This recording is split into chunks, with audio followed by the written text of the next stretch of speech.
Welcome back to our channel Landmax 2.0. இப்போ நம்ம என்ன சம் பார்க்க போகிறோம்னா டிஎன்பிஎஸ்சி எக்ஸாமில் கேட்ட இந்த சம்மை தான் பார்க்க போகிறோம்.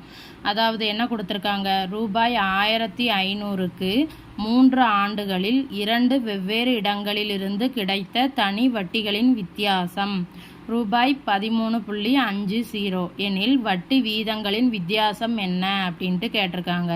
அதாவது பிரின்சிபல் அமௌண்ட்டும் நம்பர் ஆஃப் இயர்ஸும் ஈக்குவல் தான், 2 இடங்கள்லையுமே அந்த வட்டி வீதங்கள் மட்டும்தான் டிஃபர் ஆகுது. அதன் மூலம் கிடைத்த 2 சிம்பிள் இன்ட்ரெஸ்ட் இருக்குல்ல, அதனுடைய டிஃபரன்ஸ் வந்து 13 ரூபா 50 பைசான்னு கொடுத்துருக்காங்க.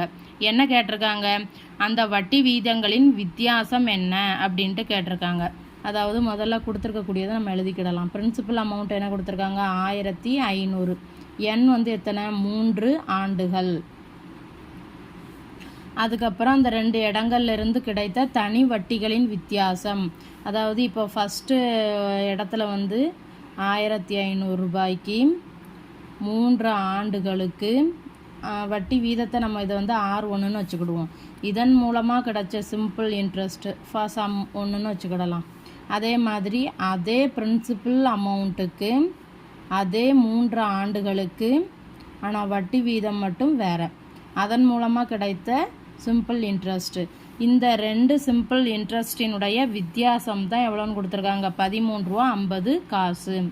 அப்போ simple interest 1 minus simple interest 2 இப்படி எழுதிக்கலாமா, இஸ் ஈக்குவல் டு எவ்வளவு, 13 ரூபா 50 பைசா. இப்போ சிம்பிள் இன்ட்ரெஸ்ட்னு நமக்கு ஃபார்முலா என்ன, PNR/100. ஸோ இந்த ஃபார்முலாவை தான் இங்கே அப்ளை பண்ண போகிறோம். இப்போ சிம்பிள் இன்ட்ரெஸ்ட் 1னா முதல் இடத்துல கிடைத்த தனி வட்டி.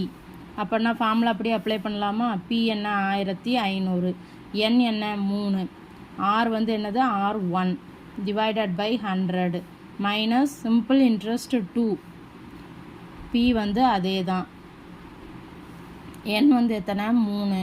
அதுக்கப்புறம் ரேட் ஆஃப் இன்ட்ரெஸ்ட் வந்து R2 divided by 100 is equal to தான் 13 ரூபா 50 காசுன்னு கொடுத்துருக்காங்க. ஸோ இப்போ இதை நம்ம அடிக்கலாமா, 15 3 45 R1 அதே மாதிரி 45 R2 இஸ் ஈக்குவல் டு 13.50. இப்போ இதில் நம்ம அந்த 45 வெளியில் எடுக்கலாமா, அப்போ R1 மைனஸ் R2 டைரெக்டாகவே நமக்கு வட்டி வீதங்களின் வித்தியாசம் கிடச்சிருச்சு. ஸோ இப்போ இதை நம்ம அடித்தோம்னா இதுக்கான ஆன்சர் கிடச்சிரும்.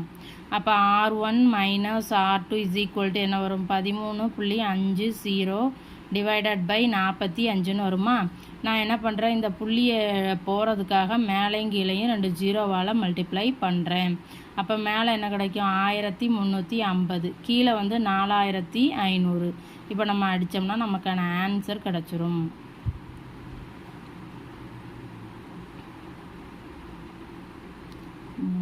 இது வந்து 10ன்னு கிடைக்கும். ஸோ அப்போ 3/10.